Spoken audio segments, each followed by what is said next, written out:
Second lecture motion in straight line. तर मग हे आपण वापस रिव्हिजन एकदा की एक्सची इनिशियल पोझिशन किती होती, एक्स इज इक्वल टू 0 आणि फायनल पोझिशन किती आहे 10. तर मग डिस्टन्स किती आपण ट्रॅव्हल केलेलं असते 10 आणि डिस्प्लेसमेंट आपली काय असतं, तर आपण एका ॲक्सेसवर गेलो ना, आणि ती ॲक्सेस कोणती आहे यक्स ॲक्सेसवर गेलो म्हणजे की आपण आय कॅपमध्ये गेलो, म्हणून मग 10 I cap. Distance is equal to displacement इथे येते, कारण मग इथं डायरेक्शन अजिबात चेंज नाही झाली ना. डायरेक्शन चेंज न झाल्यामुळं इथं distance is equal to displacement. Second याच्यामध्ये डिस्टन्स येते 14. तर डिस्टन्स 14 कसं येते, कारण की पहिल्यांदा स्टार्टिंग पोझिशन किती होती, एक्स इज इक्वल टू 0 आणि ते एक्स इज इक्वल टू 10पर्यंत सरळ स्ट्रेट लाईनमध्ये गेलं आणि नंतर एक्स इज इक्वल टू 10ला त्यानं टर्न घेतला आणि एक्स इज इक्वल टू 6वर आलं ना, म्हणजे इकडं 4 गेलं, म्हणजे टर्न पॉईंट केल्यापासून किती अंतर पार केलं 4 आणि आधी केलेलं किती होतं 10. तर मग 10 आणि प्लस 4 किती येते 14.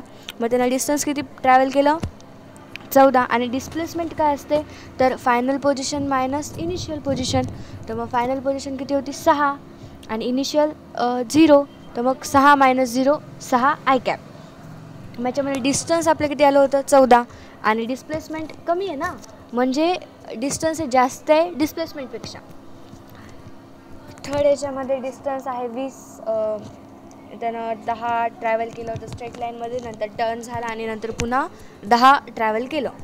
पण ज्या पॉईंटपासून निघाला होता त्याच पॉईंटवर परत आल्यामुळं त्याचं जे डिस्प्लेसमेंट आहे ना ते 0 आहे. आणि डिस्टन्स हे डिस्प्लेसमेंटपेक्षा जास्त असते किंवा इक्वल असते. जे डिस्टन्स जे आहे ते नेहमीच डिस्प्लेसमेंटपेक्षा मोठं असते का, तर असं नाही आहे, इक्वलसुद्धा असू शकते. पण जे डिस्टन्स जे आहे ते कधीच डिस्प्लेसमेंटपेक्षा कमी नसते, नेहमी इक्वल किंवा जास्त असणार. आता जे इक्वल आहे का जास्त आहे हे कशावर डिपेंड करते, तर डायरेक्शनवर.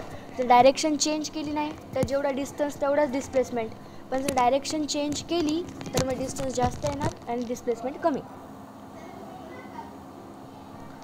डिस्प्लेसमेंट वाढत जाते, कमी होत जाते, कॉन्स्टंट राहते, पॉझिटिव्ह असू शकते, निगेटिव्ह असू शकते, 0 असू शकते, काही असू शकते. पोझिशनचं तसंच ते काही पण असू शकतं. म्हणजे डिस्टन्स जे आहे ते वाढते, एक तर वाढणार, कॉन्स्टंट राहणार, नाही तर म्हणजे पॉझिटिव्ह राहणार, ते कधी निगेटिव्ह नसणार किंवा कमी होणार. हे सगळे प्रॉब्लेम्स आपण मागच्या लेक्चरमध्ये सॉल्व केलेत.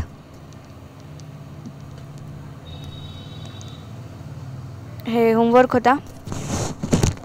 तर इनिशियल पोझिशन एक ऑब्जेक्ट आहे इथं, ज्याची इनिशियल पोझिशन आपल्याला माहीत आहे 0,r, कारण जे की ओरिजिनपासून त्या इनिशियल पॉईंटपर्यंत जे अंतर आहे वाय ॲक्सिसमध्ये ते दिलेलं आहे r. आणि फायनल पोझिशन कुठं आहे इथं, फायनल पोझिशनचे कोऑर्डिनेट आपण कसे काढणार, तर मग इथं वेक्टारचे कंपोनंट काढून. तर मग वेक्टारचे एक्स कंपोनंट काय असते, वेक्टरचे एक्स कंपोनंट असते साइन थिटा. तर मग आरचा एक्स कंपोनंट येते आर साइन थिटा आणि वाय कंपोनंट येते आर कॉस थिटा. तर मग आपल्याला इनिशियलचे कोऑर्डिनेट भेटले आणि फायनलचे पण कोऑर्डिनेट भेटले ना. तर मग डिस्प्लेसमेंट आपण कशी काढणार, फायनल मायनस इनिशियल.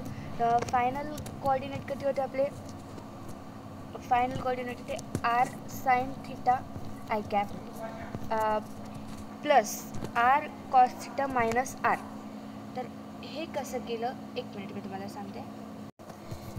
आता आर कॉस थिटामधून आपण आर डायरेक्टली तर काढू शकत नाही ना, कारण आपल्याला व्हॅल्यू तर माहीत नाहीत, म्हणून मग ते जे आपण आधी म्हणजे कसं तर मग स्टार्टिंगचे कोऑर्डिनेट काय होते 0 आय कॅप आणि म्हणजे कॉमा आर जे कॅप होतं. आणि आपले फायनल कोऑर्डिनेट काय आहेत R sine theta R cos theta.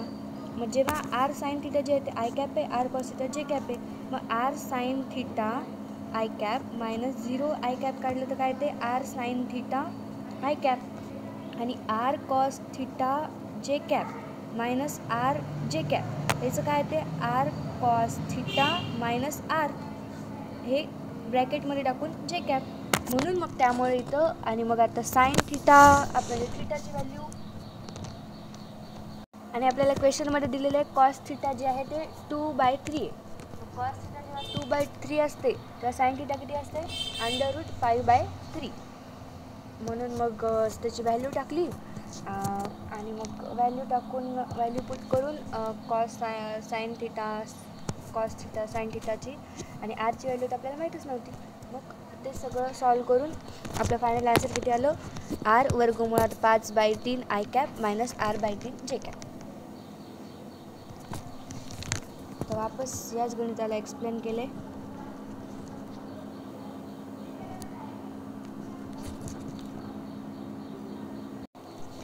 तर आपल्याला या प्रॉब्लेममध्ये इनिशियल पोझिशन माहीत आहे 15 आय कॅप 0 जे कॅप 20 के कॅप आणि फायनल पोझिशन पण माहीत आहे 0 आय कॅप 10 जे कॅप 12 के कॅप. मग काय करायचं फायनल मायनस इनिशियल 0 आय कॅपमधून 15 आय कॅप काढले किती येते -15 आय कॅप 10 जे कॅपमधून 0 जे कॅप काढले तर 10 जे कॅप आणि 12 के कॅप मायनस 20 के कॅप केलं तर येते -8 के कॅप. तर मग हे जे आहे ती आपली आली डिस्प्लेसमेंट आपण किती आली म्हणलं तर काय म्हणायचं मग -15 आय कॅप प्लस 10 जे कॅप -8 के कॅप.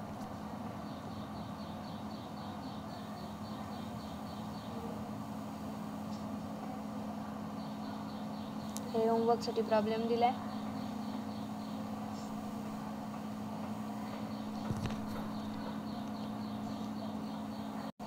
आता आपल्याला डिस्प्लेसमेंट काढायसाठी काही प्रॉब्लेम दिलेत. तर मग पहिली म्हणजे इनिशियली किती होतं x = 0 आणि फायनल किती आहे x = 20. तर मग आपली जी डिस्प्लेसमेंट किती आहे ती काय असणार 20 - 0 20 आय कॅप. पण जे डिस्टन्स आहे ते किती असणार स्ट्रेट लाईनमध्ये त्यानं किती ट्रॅव्हल केले 10. मग नंतर त्यानं x = 6 वर आला आहे टर्न करून म्हणजे 10 सरळ गेला आणि मग 10 सरळ गेला मग तिथून टर्न घेतला आणि x = 6 वरून थांबला म्हणजे तेव्हा किती गेला 4 आणि पुन्हा किती गेला 6 पासून 20 पर्यंत. मग 6 पासून 20 पर्यंत गेला म्हणजे किती गेला 14. तर मग 10 + 4 + 14 याचं किती येते 28. मग डिस्टन्स किती ट्रॅव्हल केला 28 पण डिस्प्लेसमेंट किती झाली 20 आय कॅप म्हणजेच आपण याचं मॅग्निट्यूड किती म्हणतो 20. तर मग डिस्टन्स ट्रॅव्हल केला 28 मॅग्निट्यूड ट्रॅव्हल केलं 20. सेकंड याच्यामध्ये काय तर मग इनिशियल पोझिशन किती आहे इनिशियल पोझिशन आहे -r, r आणि फायनल पोझिशन किती आहे 0, 0. तर मग आपण आता हे सेमी सर्कल आहे ना तर म्हणजे डिस्टन्स जे असणार ते काय असणार सर्कम्फरन्सच्या अर्ध कारण हे सेमी सर्कल आहे. तर मग 2πr/2. जर आपल्याला जर ना एक मिनिट इथून इनिशियल हे असेल आणि फायनल जर हे असेल हे फायनल आणि हे इनिशियल असतं तर मग आपण काय केलं असतं ते आपलं टोटल आपल्या डिस्टन्स जे काढायचे ते एवढाच काढायचा एवढा हे एवढा पण म्हणजे हे हेमिस्फिअरच्या पण अर्ध आहे ना म्हणून मग 2πr/4 करायचं. जर ते हेमिस्फिअर असलं असतं म्हणजे तेवढं असलं असतं एवढ्याचा पण आपल्याला एवढ्याचा विचारला नाही आहे फक्त एवढ्याचा विचारला आहे म्हणून मग 2πr/4. आणि जे डिस्प्लेसमेंट किती येते तर मग फायनल पॉईंट येतो 0, 0 आणि इनिशियल -r, r तर मग r आय कॅप -r जे कॅप आणि याचं मॅग्निट्यूडचं काढलं तर r√2.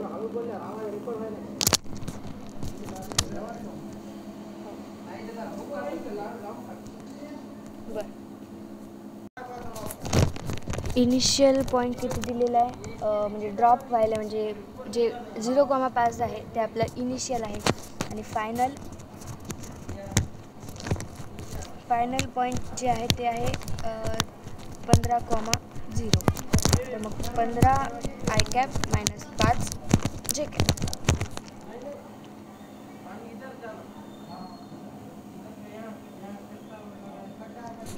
आता या प्रॉब्लेममध्ये इनिशियल पॉईंट किती दिलेले आहे 0,5 आणि फायनल पॉईंट किती आहे 6,8.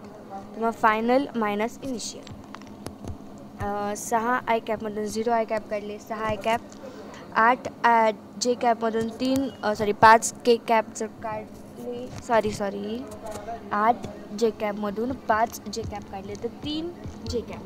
मग 6 आय कॅप प्लस 3 जे कॅप. पण हे जे 0,5 आणि 6,8 हे जर कोऑर्डिनेट आपल्याला दिलेले नसतील तर, म्हणजे जे आपण जर कोऑर्डिनेट जर दिलेले नसतील तर, आणि आपल्याला फक्त थिटा माहीत आहे हे जे की आहे 53. तर मग आपण एक्स कोऑर्डिनेट कसे काढले असते त्याचे, तर त्याचे कंपोनंट काढले असते. आधी एक्स कोऑर्डिनेट काढण्यासाठी कंपोनंट आपण काय केलं असतं, कॉस 53. कॉस 53 का घेतलं, कारण आपला थिटा होता 53 आणि 10 कॉस 53 याचं सॉल्व केलं तर आन्सर किती येते 6 आणि 10 साइन 53 याचं सॉल्व केलं तर आन्सर किती येते 8.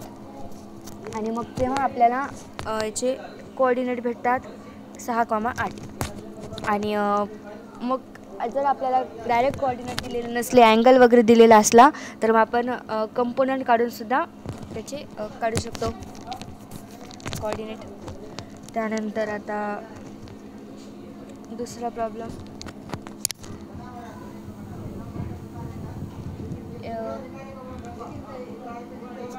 यामध्ये आपल्याला इनिशियल दिलेले आहे -8,6, फायनल दिला आहे 12,16. तर मग 12 minus 8 I cap plus 16 minus 6 जे कॅप. याला सॉल्व केल्यानंतर आन्सर येते 20 आय कॅप प्लस 10 जे कॅप. आणि ज्याचं मॅग्निट्यूड म्हणलं तर काय ते 10 वर्गमुळात 5.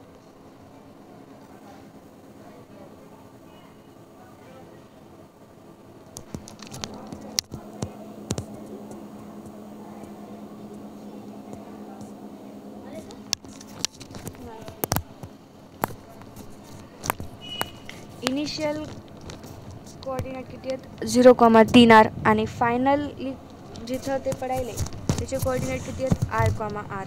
तर मग किती येणार, displacement is equal to r I cap minus 2r J cap. आणि हे r कोऑर्डिनेट कसे आले म्हणलं तर हे जे आहे ते सर्कल, सेमी सर्कल आहे आणि ही जी रेडियस आहे हे पॉईंट हे आर आहे, एवढं आर कारण रेडियस आहे. मग ही पण रेडियस आणि ही पण रेडियस, म्हणून मग याचे कोऑर्डिनेट r.